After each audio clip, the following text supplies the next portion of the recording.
श्री गुरुवे नमः।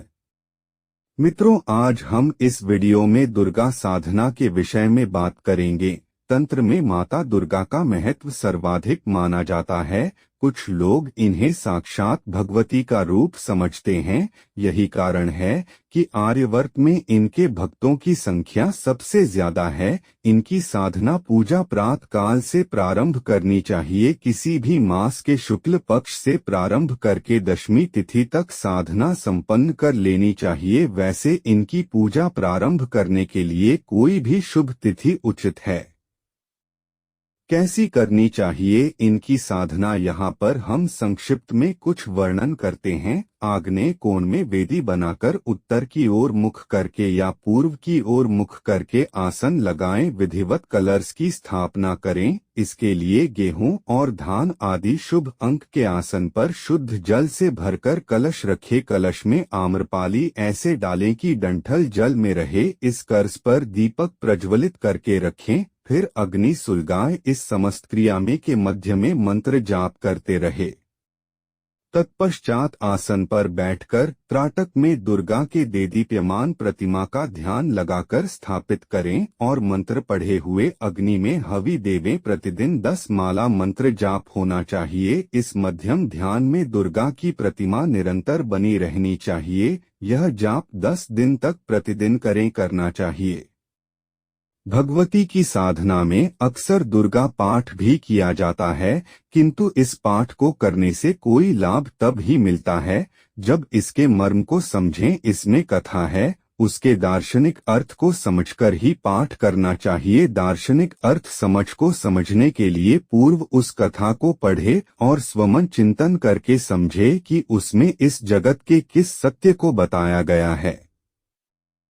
वास्तव में भगवती की साधना करने से साधक में शिव तत्व के गुण प्रकट होते हैं। यह शिव अंश से उत्पन्न हुई है, परंतु प्रकृति ने इनकी सत्ता है। स्वयं शिव तत्व को भी यहाँ इनके ही नियम में बंधकर रहना पड़ता है। इनकी माया प्रकृति में सर्वत्र व्याप्त है। इनकी साधना के बिना परम सत्य का प्रत्यक्षीकरण भी नहीं होता है।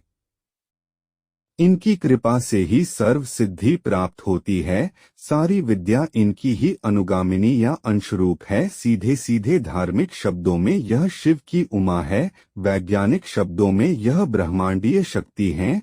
ब्रह्मांड के सभी तत्व इनके नियम से विचरण करते हैं। इनके इस आसन में हैं। भौतिक विज्ञानी इन्हीं के नियमों की खोज करके आविष्कार करते हैं। कोई ने प्रकृति कहता है तो कोई महाशक्ति तो कोई शक्ति बीजा और शक्ति स्वरूपा आदि नामों से भी इनको जाना जाता है। यह ऋषियों की महामाया है, मर्गमरीचिका है। इसे महामायाविनी भी कहते हैं। कुछ संत महाठग्नि भी कहते हैं।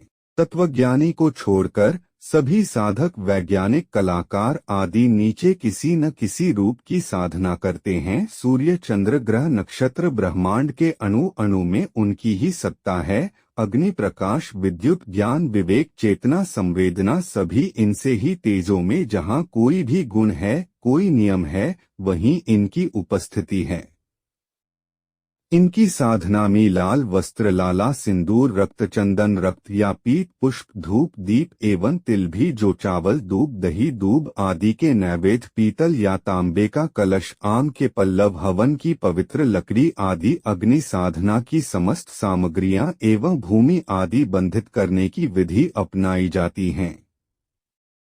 इनकी साधना से ओज, तेज, पराक्रम, बल, वीर्य, स्वास्थ्य, मनोवांछित फल, सिद्धि, दृढ़ता, आत्मबल मिलता है। मंत्र में विधि का वर्णन या इसलिए नहीं किया गया कि भले ही सोशल मीडिया पर हजारों साधक है, यह संसार में सभी साधना करने जाते हैं, परंतु साधना केवल ऐश्वर्य के लिए ही करना चाहते हैं।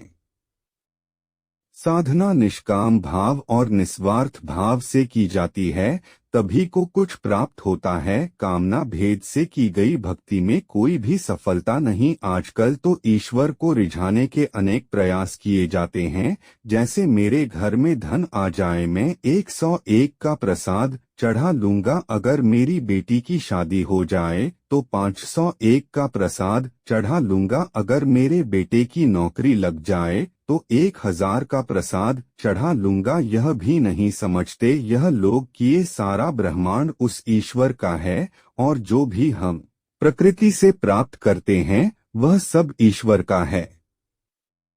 मित्रों, अगर यह वीडियो आपको अच्छी लगी हो तो कृपया इसे लाइक और शेयर करें और इस चैनल को सब्सक्राइब करें। धन्यवाद।